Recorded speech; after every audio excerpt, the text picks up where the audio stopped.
श्री विष्णु पुराण तीसरा अंश 11वां अध्याय गृहस्थ संबंधी सदाचारक वर्णन। सागर बोले, हे मुने, मैं गृहस्थ के सदाचारों को सुनना चाहता हूँ, जिनका आचरण करने से वह इहलोक और परलोक दोनों जगह पतित नहीं होता।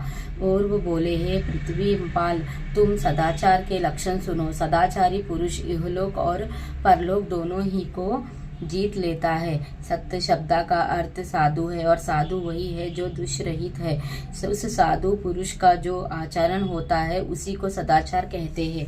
हे राजन, इस सदाचार के वक्त और कर्ता सप्तऋषि गण मनो एवं प्रजापति है। हे नृप, बुद्धिमान पुरुष स्वास्थ्य चित्त से ब्रह्म मुहूर्त में जाग कर अपने धर्म और धर्म विरोधी अर्थक चिंतन करे, तथा जिसमें धर्म और अर्थ की क्षति न हो ऐसे काम का भी चिंतन करे। इस प्रकार दृष्ट और अदृष्ट अनिष्ट की निवृत्ति के लिए धर्म, अर्थ और काम इस त्रिवर्ग के प्रति समान भाव रखना चाहिए। है नृप, धर्म विरोध अर्थ और काम दोनों का त्याग कर दे, तथा ऐसे धर्म का भी आचरण न करे जो उत्तर काल में दुखमय अथवा समाज विरोध हो। हे नरेश्वर, तदंतर ब्रह्म मुहूर्त में उठकर प्रथम मूत्र त्याग करे। ग्राम से नेत्रायु कोण में जितने दूर बांध जा सकता है उससे आगे बढ़कर अथवा अपने निवास स्थान से दूर जाकर मलमूत्र त्याग करे।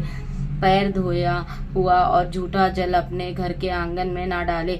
अपनी या वृक्ष की छाया को ऊपर तथा गौ, सूर्य, अग्नि, वायु, गुरु और द्वितीय पुरुष के सामने बुद्धिमान पुरुष कभी मलमूत्र याग न करे। इसी प्रकार है पुरुषप जूते हुए खेत में, सास्य संपन्न भूमि में, गौओं के गोष्ठ में, जन समाज में, मार्ग में, बीच में, नदी आदि तीर्थ स्थानों में, जल अथवा जलश्यप के तट पर और शमशान में भी कभी मलमूत्र का त्याग न करे। हे राजन, कोई विशेष आपत्ति न हो तो प्रयाग पुरुषों को चाहिए कि दिन के समय उत्तर मुख और रात्रि के समय दक्षिण मुख होकर मूत्र त्याग करे। मल त्याग के समय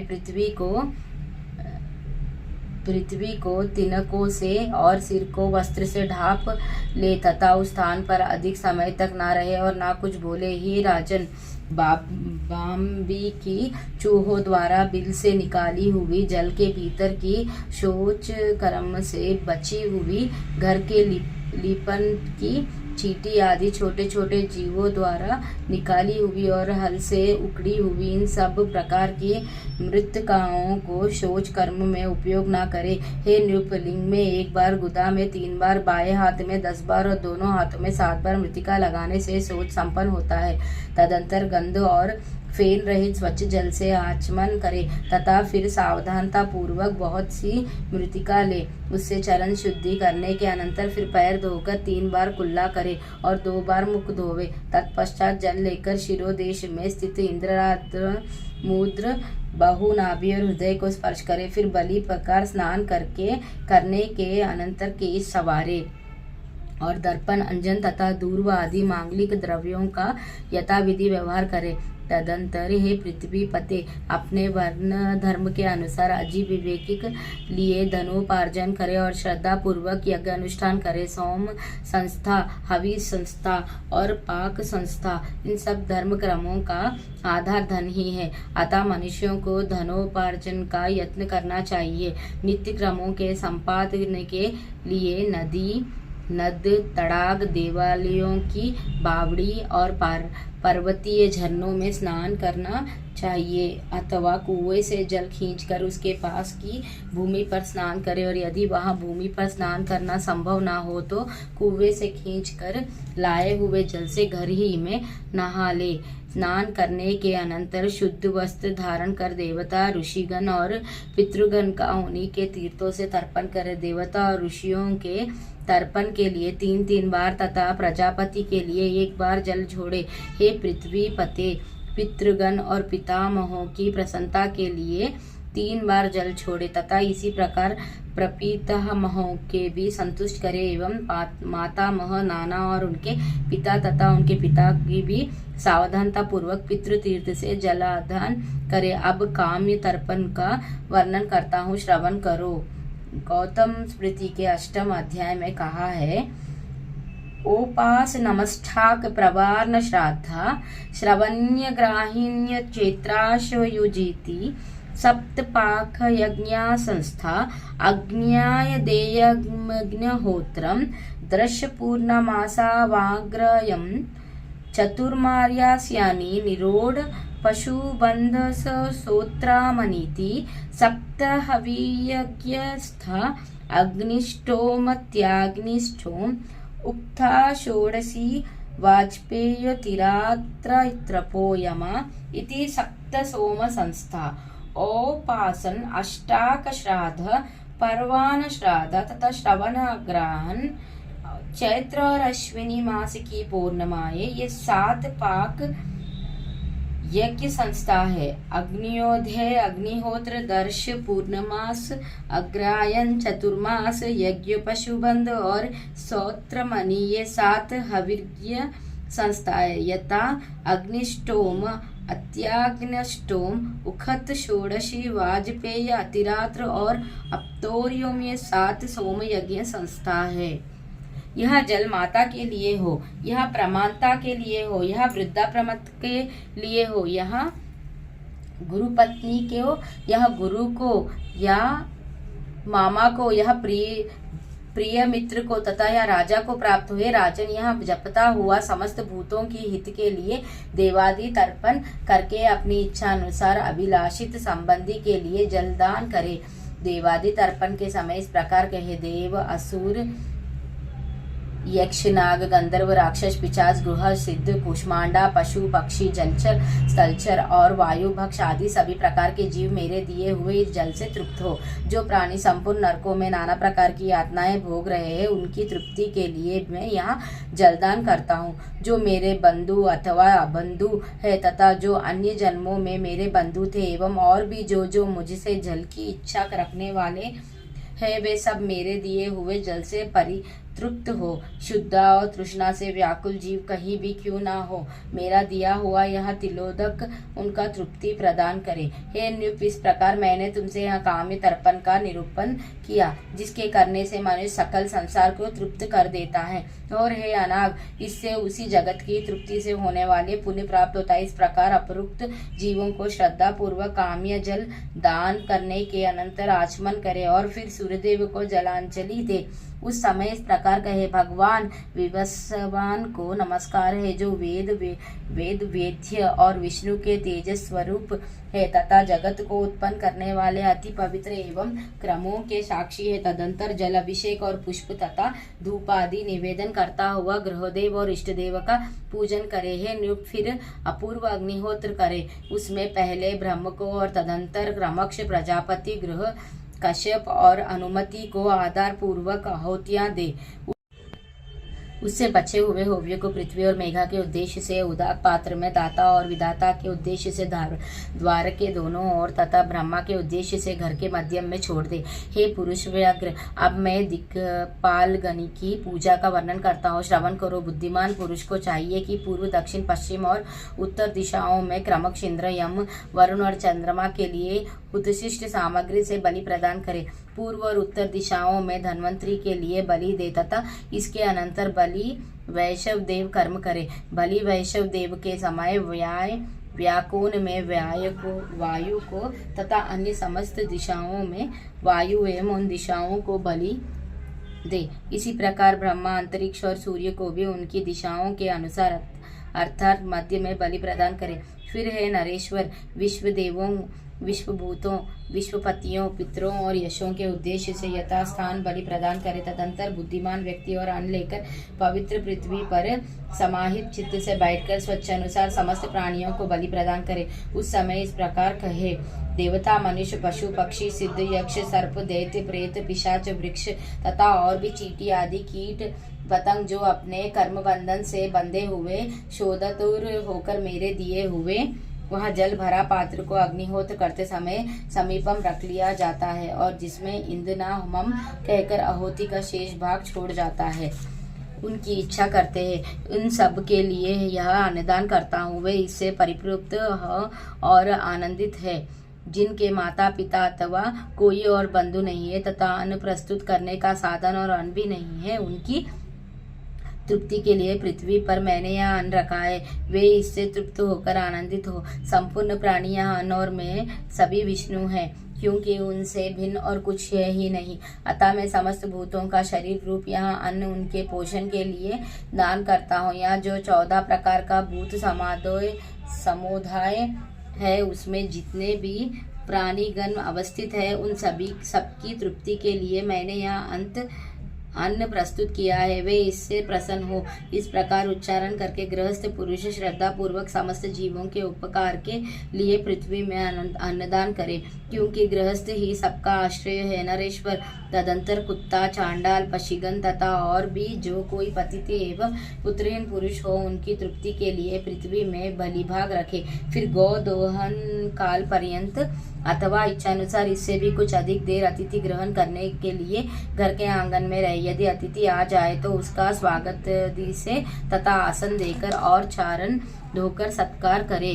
फिर श्रद्धा पूर्वक भोजन कराकर मधुर वाणी से प्रश्नोत्तर करके तथा उसके जाने के समय पीछे पीछे जाकर उसको प्रसन्न करे। जिसके कुल और नाम का कोई पता न हो तथा अन्य देश से आया हो, उसी अतिथि का सत्कार करे। अपने ही गांव में रहने वाले पुरुष की अतिथि रूप से पूजा करनी उचित नहीं है। जिसके पास कोई सामग्री ना हो, जिससे कोई संबंध ना हो, जिसके कुलशील का कोई पता ना हो और जो भोजन करना चाहता हो, उस अतिथि का सत्कार किए बिना भोजन करने से मनुष्य अधोगति को प्राप्त होता है। गृहस्थ पुरुष को चाहिए कि आए हुए अतिथि के अध्ययन, गोत्र, आचरण और कुल आदि के विषय में कुछ भी ना पूछकर हिरण्यगर्भ बुद्धि से उसकी पूजा करे। है नृप, अतिथि सत्कार के अनंतर अपने ही देश के एक और पंचयज्ञ का ब्राह्मण को, जिसके आचार और कुल आदि का ज्ञान हो, पितृगण के लिए भोजन करावे। हे भूपाल, मनुष्य यज्ञ की विधि से मनुष्य भयो ईधन्तु इत्यादि मंत्रोच्चारण पूर्वक पहले ही निकालकर अलग रखे हुए अहंकार नामक अन्न से उस क्षत्रिय ब्राह्मण को भोजन करावे। इस प्रकार देवता, अतिथि और ब्राह्मण के ये 3 भिक्षाएं देकर यदि सामर्थ्य हो तो परिवर्जक और ब्रह्मचारियों को भी बिना लौटाए हुए इच्छानुसार भिक्षा दे। 3 पहले तथा भिक्षुगण, ये चारों अतिथि कहलाते हैं। हे राजन, इन चारों का पूजन करने से मनुष्य समस्त पापों से मुक्त हो जाता है।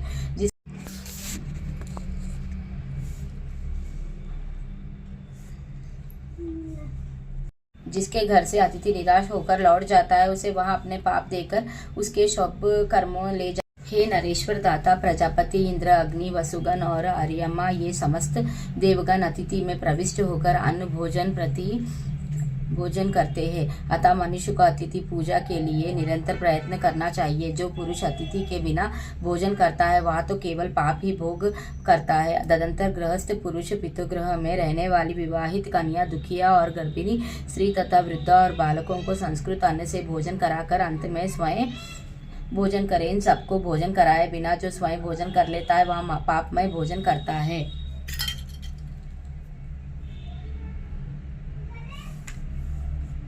और अंत में मरकर नरक में शैलेश भोजी पीठ होता है। जो व्यक्ति स्नान किए बिना भोजन करता है, वह मल मक्षन करता है, जब किए बिना भोजन करने वाला रक्त और पूय पान करता है। संस्कारहीन अन्न खाने वाला पुत्र मूत्र पान करता है तथा जो बालक वृद्धा आदि से पहले आहार करता है, वह विष्टाहारी है। इसी प्रकार बिना होम किए भोजन करने वाला मानव कीड़ाओं को खाता है और बिना दान किए खाने वाला वृक्ष भोजी है। अतः राजेंद्र, गृहस्थ को जिस प्रकार भोजन करना चाहिए, जिस प्रकार भोजन करने से पुरुष को पाप बंधन नहीं होता तथा यह लोक में अत्यंत आरोग्य, बल, बुद्धि की प्राप्ति और अरिष्टों की शांति होती है। और जो शत्रु पक्षक हस्त करने वाली है, वह भोजन विधि सुनो। गृहस्थ को चाहिए कि स्नान करने के अनंतर यथाविधि देव, ऋषि और पितृगण का तर्पण करके हाथ में उत्तम रत्न धारण किए पवित्र पूर्वक भोजन करे। हे नृप, जप तथा अग्निहोत्र के अनंतर शुद्ध वस्त्र धारण कर अतिथि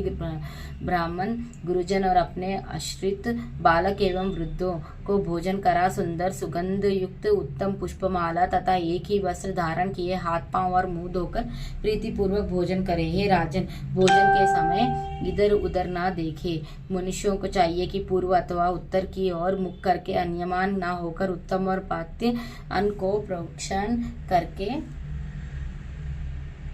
लिए रखे हुए मंत्रपुत जल से छिड़क कर भोजन करे। जो अन्न दुराचारी व्यक्ति का लाया हुआ हो, गृहजन का हो अथवा बलि वैष्णव देव आदि संस्कार शून्य हो, उसको ग्रहण ना करे। हे द्विज, गृहस्थ पुरुष अपने खाद्य में से कुछ अंश अपने शिष्य तथा अन्य भूखे प्यासों को देकर उत्तम और शुद्ध पात्र में शांत चित्त से भोजन करे। हे नरेश्वर, किसी विहित आदि के आसन कुर्सी आदि पर रखे हुए पात्र में अयोग्य स्थान में असमय संध्या आदि काल में अथवा अत्यंत संकोचित स्थान में कभी भोजन ना करे। मनुष्य को चाहिए कि परोसे हुए भोजन का भाग अग्नि को देकर भोजन करे। जो हे नृप, जो अन्न मंत्रपूत और पशासत हो तथा जो भासी ना हो उसको भोजन नहीं करे, परंतु फल मूल और सूखी शाखाओं को तथा बिना पकाए हुए ले चटनी आदि और गुड़ के पदार्थ के लिए ऐसा नियम नहीं है। हे नरेश्वर, सराहीन पदार्थों को कभी ना खाए। हे पृथ्वी पते, विवेक पुरुष मधु जल दही घी और सुध के सिवा और किसी पदार्थ को पूरा ना खाए। भोजन एकाग्रचित होकर करे तथा प्रथम मधुरस, फिर लवण और अमल खट्टा रस तथा अंत में कटु और तीखे पदार्थ को खाए। जो पुरुष पहले द्रव पदार्थ को, बीच में कठिन वस्तुओं को तथा अंत में फिर द्रव पदार्थों ही खाता है, वह कभी बल तथा आरोग्य से हीन न नहीं होता। इस प्रकार वाणी का संयम करके अनिषिद्ध अन्न भोजन करे। अन्न की निंदा न करे। प्रथम 5 ग्रहस्थ अत्यंत मौन होकर ग्रहण करे, उनसे पंच प्राणों की तृप्ति होती है। भोजन के अनंतर भली प्रकार आचमन करे और फिर पूर्व का या उत्तर की ओर मुख करके हाथों को उनके मूल देश तक धोकर विधि पूर्वक आचमन करे। तदंतर स्वस्थ और शांत चित्ता से आसन पर बैठकर अपने इष्ट देवों को चिंतन करे और इस प्रकार कहे। प्राण रूप पवन से प्रज्वलित हुआ जठर अग्नि आकाश के द्वारा अवकाश शुक्त अन्न का परिपाक करे और फिर अन्न रास से मेरे शरीर के पार्थिव धातुओं को पुष्ट करे, जिससे मुझे सुख प्राप्त हो। यह अन्न मेरे शरीर पृथ्वी जल अग्नि और वायु का बल बढ़ाने वाला हो और इन चारों तत्वों के रूप में परिणत हुआ। यह अन्न ही मुझे निरंतर सुख देने वाला हो। यह अन्न मेरे प्राण अपान समान उदान और व्यानी की पुष्टि करे तथा मुझे भी निर्बद्ध सुखी की प्राप्ति हो। मेरे खाए हुए संपूर्ण अन्न का अगस्त्य नामक अग्नि और बड़वानल परिपाक करे, मुझे उसके परिणाम से होने वाला सुख प्रदान करे और उससे मेरे शरीर को आरोग्यता प्राप्त हो। देह और इंद्रियादि के अधिष्ठाता एकमात्र भगवान विष्णु ही प्रदान है। इस सत्य के बल से मेरा खाया हुआ समस्त अन्न परिपक्का होकर मुझे आरोग्यता प्रदान करे। भोजन करने वाला भोजन और उसका परिपाक ये सब विष्णु ही है। इस सत्य भावना के बल से मेरा खाया हुआ यह अन्न पच जाए, ऐसा कहकर अपने उदर पर हाथ फेरे और सावधान होकर अधिक श्रम उत्पन्न न करने वाले कार्यों में लग जाए। शास्त्रों का अवलोकन आदि सन्मार्ग के अविरोधी विनोदों से शेष दिनों का व्यतीत करे और फिर सायंकाल के समय सावधानता पूर्वक संध्योपासन करे। हे राजन, बुद्धिमान पुरुष को चाहिए कि सायंकाल के समय सूर्य के रहते हुए और प्रातःकाल तारागण के चमकते हुए ही बलि प्रकार आचमनादि करके विधि पूर्वक संध्योपासन करे। हे पार्थिव, सूतक पुत्र जन्मदिवस होने वाले अशोचित अशोच, मृत्यु से होने वाले अशोचित, उन्माद रोग और भय आदि कोई बाधा न हो तो प्रतिदिन ही संध्योपासन करना चाहिए। जो पुरुष रोगनावस्था को छोड़कर और कभी सूर्य के उदय अथवा अस्त के समय सोता है, वह प्रायश्चित भागी होता है। अतः हे महीपते, गृहस्थ पुरुष सूर्योदय से पूर्व ही उठकर प्रांत संध्या करे और सायंकाल में भी तत्कालीन संध्या वंदन करे, सोवे नहीं है। नृप, जो पुरुष प्रातः अथवा सायंकालीन संध्योपासन नहीं करते वे दुरात्मा अंधात्मिस्त्र नरक में पड़ते हैं। तदंतर हे पृथ्वी पते सायंकाल के समय सिद्ध किए हुए अन्न से ग्रह पत्नी मंत्रहीन बलि वैष्णवदेव करे। उस समय भी उसी प्रकार शवपक्ष आदि के लिए अन्नदान किया जाता है। बुद्धिमान पुरुष उस समय आए हुए अतिथि का भी समर्थ अनुसार सत्कार करे। हे राजन, प्रथम पांव धुलाने, आसन देने और स्वागत सूचक विनम्र वचन कहने से तथा फिर भोजन कराने और शयन करने से अतिथि का सत्कार किया जाता है। हे नृप, दिन के समय अतिथि के लौट जाने से जितना पाप लगता है उससे 8 गुना पाप सूर्यास्त के समय लौटने से होता है। अतः हे राजेंद्र, सूर्यास्त के समय आए हुए अतिथि का गृहस्थ पुरुष अपनी सामर्थ्य अनुसार अवश्य सत्कार करे, क्योंकि उसका पूजन करने से ही समस्त देवताओं को पूजन हो जाता है। मनुष्यों को चाहिए कि अपनी शक्ति के अनुसार उसे भोजन के लिए अन्न, शाक या जल देकर तथा सोने के लिए शैया या घास फूस का बिछोना अथवा पृथ्वी ही देकर उसका सत्कार करे। हे नृप, तदंतर गृहस्थ पुरुष सायंकाल का भोजन करके तथा हाथ पांव धोकर छिद्रविहीन काष्ठमय शैया पर लेट जाए, जो काफी बड़ी ना हो, टूटी हुई हो, ऊंची नीची हो, मलिन हो अथवा जिसमें जीव हो या जिस पर कुछ बिछा हुआ ना हो, उस शैया पर ना सोवे। हे नृप, सोने के समय सदा पूर्व अथवा दक्षिण की ओर सिर रखना चाहिए। इनके विपरीत दिशाओं की ओर सिर रखने से रोगों की उत्पत्ति होती है। पृथ्वी पते ऋतु काल में अपनी स्त्री से संग करना उचित है। पुल्लिंग नक्षत्र में युगम और उनमें भी पीछे की रात्रियों में शुभ समय में स्त्री प्रसंग करे, किंतु यदि स्त्री अप्रसन्न, रोगिणी, रजस्वल, निर्विलासिनी, क्रोधित, दुखिनी अथवा गर्भिणी हो तो उसका संग न करे। जो सीधे स्वभाव की हो ना हो, परिभिलाषिनी अथवा निर्भिलाषिनी हो, शोधार्थ हो, अधिक भोजन किए हुए हो अथवा परस्त्री हो, उसके पास न जाए। और यदि अपने में ये दोष हो तो भी स्त्री गमन न करे। पुरुष को उचित है कि स्नान करने के अनंतर माला और गंध धारण कर काम और अनुराग युक्त होकर स्त्री गमन करे। जिस समय अति भोजन किया हो अथवा शुद्धित हो उस समय उसमें प्रवृत्त न हो। हे राजेंद्र, चतुर्दश, अष्टमी, अमावास्या, पूर्णिमा और सूर्य की संक्रांति ये सब पर्व दिन हैं।